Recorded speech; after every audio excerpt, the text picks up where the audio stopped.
Hey guys, it's DJ Vahn on the Wicked Ones and Twos here, playing some Black Ops 3 for Schwanza Series Developers Play. I know you guys really like the hammer, so my buddy Glenn asked me to play the game that I created for this series. Oh, and by the way, I know I'm bald, but I'm a little insecure about it, so that's why I'm wearing a hat, just like Frito and Eddie the Chump do. I'm gonna hop into a game of Kill Confirm, but first I want to show you guys something, and it involves our guns up type philosophy that we have for Black Ops 3, and I'm not talking about Glenn's gym philosophy here. Now, I'm gonna go play a match of Kill Confirmed, which only has 3% of the players in the playlist, compared to Team Deathmatch, which is 57%. This basically confirms that Call of Duty players don't actually want to rush. They just want to hang out and go from head glitch to head glitch, which is why we designed this game in that way. Our guns up philosophy allows you to roam around the map and shoot those little buffalo, as Woody's gamertag would call them, that decide to actually get out of their head glitches and move around here. I'm going to be using the ICR here, which actually was buffed in recent patches to give less recoil, even though the gun really didn't have recoil to begin with. So you guys are going to be watching my gameplay philosophy here, which is definitely radically different from Glenn the Hammer's philosophy here, as I like to make sure that when I'm moving around, I want to make sure I'm moving tactically here, as you see me pick off that sniper. So I want to go over some things that have been going on in the community. The CSGO betting scandals is one of them right there, as I was on my head glitch, and unfortunately this guy was on his head glitch and the other guy was in a different head glitch, so 2 head glitches are better than 1! And oh my goodness, this guy was in the back by the tree. See, this is how Black Ops 3 is supposed to be played. You don't run out in the open right there like I just did, because then you'll get killed by somebody behind one of the plethora of head glitches we designed. That was an excellent play by him, and I should really watch my corners a bit more. I had a very, very, very different perspective on it right here. As you see, we don't need to buff the Weevil. You see how easily that Weevil killed 2 players? Now, I went to my little black box that I always do for all of the game stats that are always recorded and all of the data that comes into Treyarch, and we make decisions based off of that. So when we do these little tweaks, we put them out in hotfixes, so that this way we can get them to you as fast as possible without having to go into doing patches and stuff like that.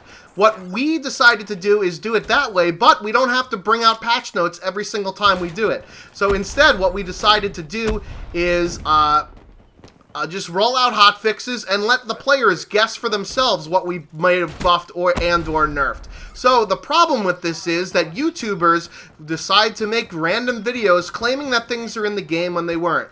Remember when we did a matchmaking tweak and people said that skill-based matchmaking was back? Yeah, it wasn't true. But T. Martin had to put some gas in his GTR though, as I referenced my tweet right here. Anyway, speaking of T. Martin, he is one of the principal people involved in the CSGO betting scandal thing that is now going on right now. The deal is that these CSGO YouTubers, they are not your friends. YouTubers in general are not your friends, even though their channels might pretend to be them. And they're passing off an advertisement as entertainment. This is the big problem with the T. Martin scandal here, and he's no stranger to benefiting off the backs of the others. His entire channel is based on reading articles off of Charlie Intel and putting them in video form. Now it's off the back of little children losing money on his betting website. Anyways, the reason why guys like T. Martin and Syndicate and others who you'd think would have more than enough money to know what to do with are doing these things is actually because Call of Duty isn't as big as it used to be anymore. It's actually losing a lot of views and it's not generating as much revenue anymore, so these guys have to look to other avenues because #RipCOD. Us here at Treyarch, we were really trying to bring it back, but unfortunately, the other idiot developers, Infinity Ward and Sledgehammer Games, don't really know how to make a Call of Duty game. It looks like we're going to be getting into another game, this time on the map Exodus, which is something that PS4 players couldn't say for about a month or so. I'm going to use the Weevil after I talked about the buff earlier, and look at the gem camo. Check it out. Doesn't it look awesome, guys? Look at all these textures. I can't wait for them to all load in properly on the Xbox One here. I mean, look at how amazing this looks.